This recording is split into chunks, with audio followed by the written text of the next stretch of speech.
So who is telling the truth?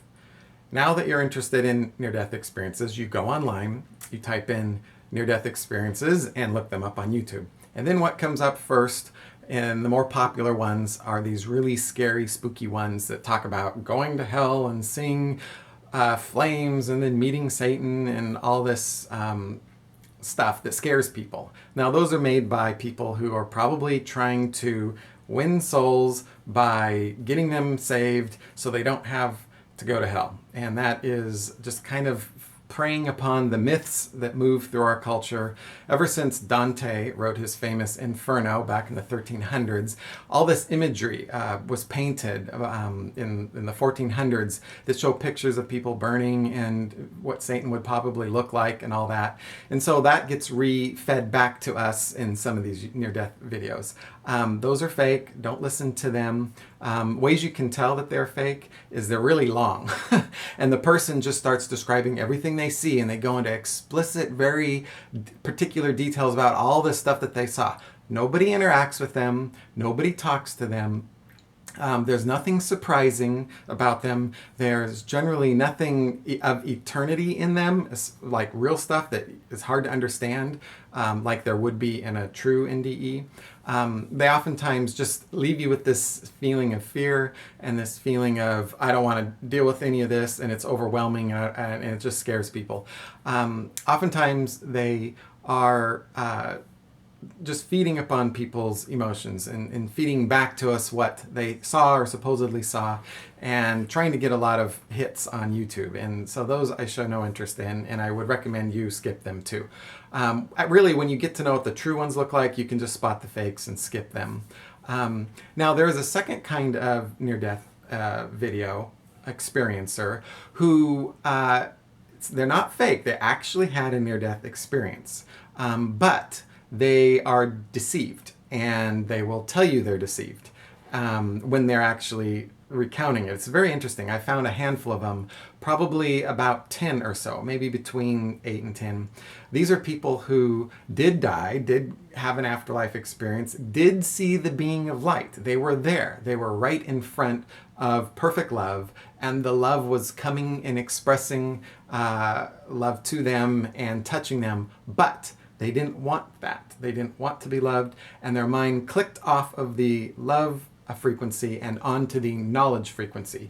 And instead they get distracted and they look away and they say, but I want to know about the planets, or I want to know about the apes that lived on the earth before human beings were made, or I want to know about other solar systems, or show me the stars, or I want to know about just really how evolution works, just kind of meaningless stuff. And guess what? A spirit will show up and be more than happy to deceive them at all, and just feed them lines of baloney that they can then go back when they're back in their bodies on Earth. They can then make workshops and write books about, and it just goes on and on and on. There's a handful of these people, and they try and make a name for themselves, and they try and make money doing this, and really all they're doing is just recapitulating what a deceiving spirit told them that showed up. And what's interesting is this is actually biblical. I'm quoting 1 Kings 22, verse 22, also found in an identical chapter over in 1 Chronicles 18:21. It's basically the whole chapter on 1 Kings 22 and 1 Chronicles 18. And it talks about deceiving spirits showing up and actually being sought out. And if you're not discerning enough, they will come to you and just tell you what you want to hear, and tell you everything that strokes your ego or makes you feel like you've learned something. And really what it is it's a substitute for love. People, again, in this category have chosen knowledge over love, and they've turned away from the being of light who is there to love them, and they ask to be fed. Notice they express their desire. They ask to be fed knowledge. And so, but they don't really have a heart that wants to know true knowledge. Instead, they want to just know information. And so these deceiving spirits will show up and start feeding them all sorts of baloney that really makes no sense, and then they build a career out of it and come back to Earth and then muddy the waters for the rest of us that are trying to figure out what's actually going on. These people, what's interesting is the Bible does talk about them in in Colossians 2, verses 18 and 19. It perfectly describes them. I'll read the passage. It says, "Let no one keep on defrauding you of your prize by delighting in self-abasement." That means a false humility. That means that they act like, oh, this is really, just they're blessed for having been given this heavenly vision, and now they're here to share it with you. They worship angels. They usually have a spirit guide that told them about all this stuff. They take pride in the visions that they have seen. They're inflated without cause by their fleshly minds. It's all about mind tripping about knowledge and information, and they inflate their stories and they just confabulate. They just start inventing more stories upon stories. These don't hold fast to the head. This is verse 19 in Colossians 2. In this case, that head is Christ. That would be the being of light. When the being of light showed up, they didn't hold fast to him.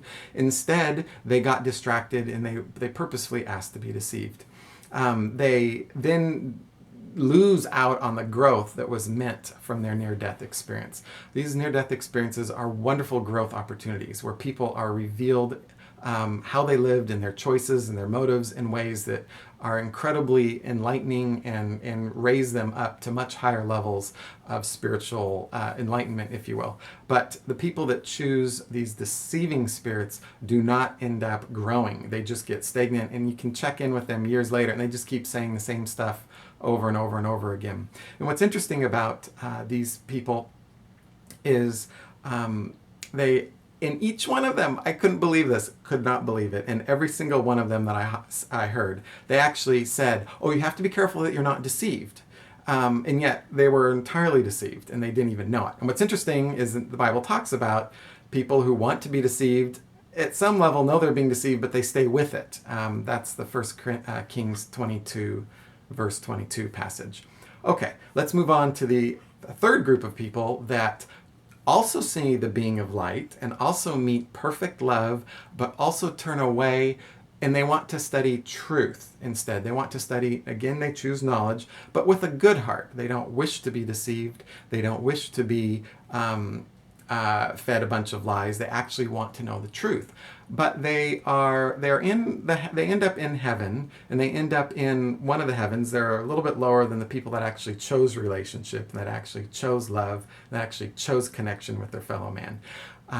They're a little bit below, and instead of those things, they chose just to have more understanding and more wisdom and more knowledge. And what's interesting is they miss out on some of what heaven could be and some of the happiness of heaven. But they're relatively happy with their choice for knowledge and just knowledge and understanding, and they apply it and find usefulness for it. What's interesting is the Bible talks about how in 1 Corinthians 13, verse 8 and 9, that if there is knowledge, it will be done away. And if there is people who know on earth in part, when the perfect comes, the partial way of knowing will be done away. And that's very true, because if you seek knowledge and make it your big push down here on earth, there's nothing wrong with getting a training in seeking wisdom. I've certainly spent a lot of time trying to learn. But when you get up there, knowledge is just given to you. It's free. It's everywhere. It's all you have to do is think about a topic, and everything about that topic you know. You don't know it all at once, but anytime you want to know something, you just ask a question and that knowledge is given to you. It's almost like you have the internet up there. You can tap in and start listening to what is true about this subject or that subject at any point. And so people can, study their whole lives down here, go up there, and it's all given to them. And it's really no big deal. That was pointed out in a recent indie that I watched, where somebody said it's just everywhere. It's like, oh, do you have the internet? Well, so do I. Big deal. But there are people that are still in heaven, and they still get lost in knowledge, and they choose that over really being in connection with others, where where a greater happiness is found.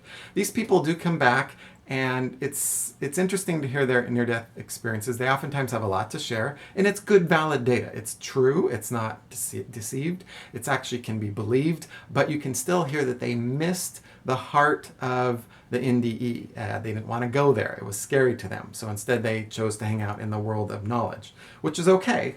And there's nothing wrong with these NDE testimonies. Okay, and then there's the last kind, which is the true ones. And these are the beautiful ones. And when you've watched enough of these, you begin to hear just how incredible these experiences are. The word that comes to mind is ineffable. They try and describe what they saw, and they cannot even put words to it. They typically go like this. They died somehow. They ran out of blood supply pumping to their brain shut off, they left their body, usually within 15 seconds. As soon as the heart stops, they pop out of their body, and they're now looking at themselves. They turn around and they see their body there, and they go, oh my goodness, that person is me. I must be dead. And then they look around. Now, if they're in an operating room and they're feeling all the, the trauma surgeons are working on them, they can emotionally and empathically connect to everybody in the room. All the nurses, their husband out in the waiting room, they can just feel everybody's love for them. And then they may actually rise up above the planet, go through the floor of the hospital, go outside into the darkness of the night, or just into a dark void. This is the next step. They oftentimes just describe being surrounded in this perfect blackness. And it's momentary.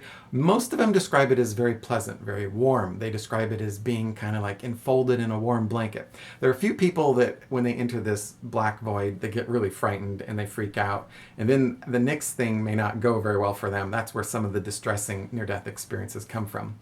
But if they make it through the black void, almost instantly, a little pinprick of light will show up in the distance. It's almost enough just to get their attention, but not to overwhelm them. And it's sort of there to say, here I am. Do you want me? Do you want me? It's sort of a test, this little pinprick of light.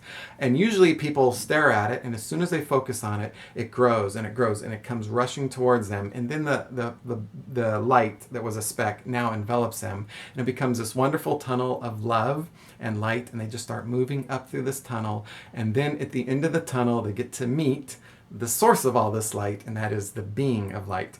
And they can't help but describe this incredible feeling of just having waves of love, waves of joy, waves of feeling wanted and comforted and enfolded, just enveloping them. Many of them describe it as like a standing underneath a waterfall of joy and feeling incredibly unconditionally loved. That's a word that comes up all the time, every time. Unconditional love, just perfect love is they're just standing before perfect love, and they're feeling everything that their heart was hungry for. They feel like they're home. They feel like they belong. They feel like they've met their family, the person who they should be with. That they've always known at some deep level. And it's just a beautiful description. What's interesting is they will oftentimes cry.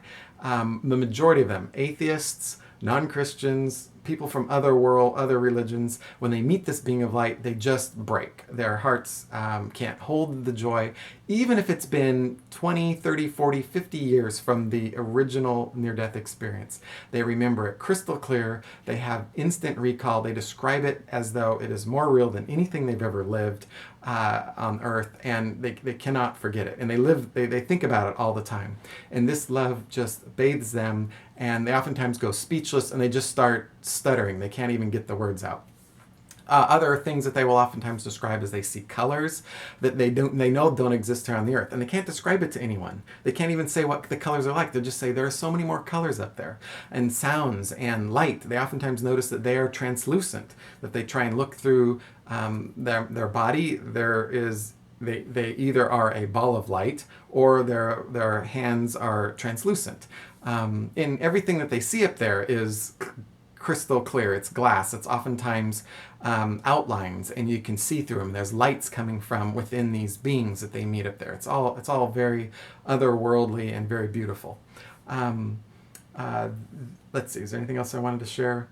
Um, that's it. Just know that when you are listening to these near-death experiences, there are some fake ones. There are some people that chose to be deceived.